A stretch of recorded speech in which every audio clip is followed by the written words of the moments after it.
shall first see Adho Mukha Svanasana and some of the general and very common mistakes that we can observe in Adho Mukha Svanasana. But prior to saying that, we should think of one aspect.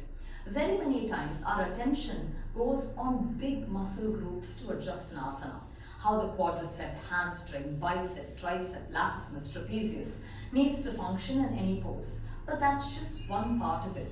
Though important, it is still just one part of it. In Iyengar yoga, we often concentrate on small areas. The mound of the big toe, the root of the big toe, how the position of the nail should be, how the appearance or the texture of the skin is, why the skin is darker and lighter, glossy, shiny and dull in the other areas, which are the areas which lack that opening, how the armpit, which when remains stuck, tends to create a sink in the chest. So it is not just the large muscle groups, but it is very important to see how these little areas make a phenomenal change in the alignment of asana and, most importantly, the movement of the prana or the energy. Now, for Adho Mukha Svanasana, we shall first see the distance. When people do Adho Mukha Svanasana where the distance is inadequate, then you will see the weight largely still is held by the foot without proper distribution between the hand and the feet, and there is really no place for the spine to lengthen.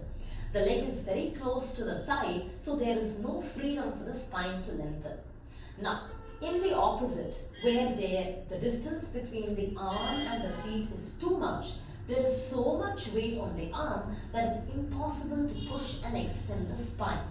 So, it is first important to figure out the distance for Adho Mukha Svanasana, because each one of us vary in our heights and constitution. This uniform way of measuring for Adho Mukha Svanasana allows us to have the best distance for our constitution. For that, we lie face down on our stomachs. We keep the right palm and left palm underneath the right and left shoulder while the toes are deeply tucked in.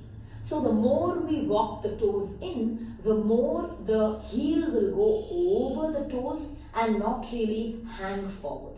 So we are trying to walk in our toes until our toes can be well anchored and the back Achilles tendon of our heel can stay extended. From this point, if we raise for Adho Mukha Svanasana, fixing our palm, fixing our feet, we start out with a proper distance. When you move for Adho Mukha Svanasana, no part of the body can be ignored. From the wrist, the thumb side and the little finger side and middle wrist, the entire wrist will be pressed. The phalanges of all fingers will be extended and all phalanges will be evenly pressed. The thumb side of the palm, the little finger side of the palm, the center of the palm will be evenly pressed, and all the mounds of every finger are evenly pressed so that the hand is completely and evenly utilized, because the hand transfers energy to various parts of the body. No part is going to be ignored.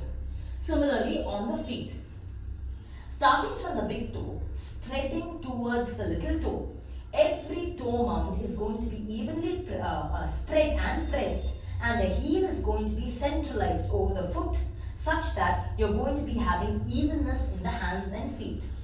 When you move into Adho Mukha Svanasana, pressing our palm, we have to think that this upper arm lengthens such that it makes the waistline lengthen all the way towards the hip. Pressing the palm, the upper arm lengthens, lengthening the side of the chest, waistline, all the way until the hip. So we have a long spine through the press of the palm. Now the feet. Pressing the toes, we have to ensure that the thigh or the femur elevates in the socket, creating a rising energy where the hip can peak. In Adho Mukha Svanasana, pressing the palm, pressing the feet, the hip must peak.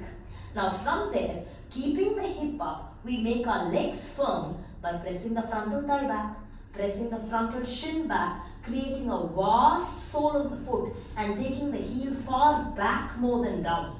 When that happens, we are able to extend the spine up with firm legs, firm hands, and engage the spine or the back ribs deeply into the body. Now in this action, I would like to now focus on the action of the femur a little more. You will see that people often have this kind of a shape while doing Adho Mukha Svanasana, where the body seems hunched up. So there it is. For beginners, we don't ask to put the heel down. We ask to raise the heel up, because raising the heel puts the hip on a higher pedestal, therefore allows the spine to integrate well. If the heel is down, sometimes the spine can drop prematurely. So the heel will be kept up to start with. But when the heel is raised, the action is raising the heel, we integrate the femur into the socket.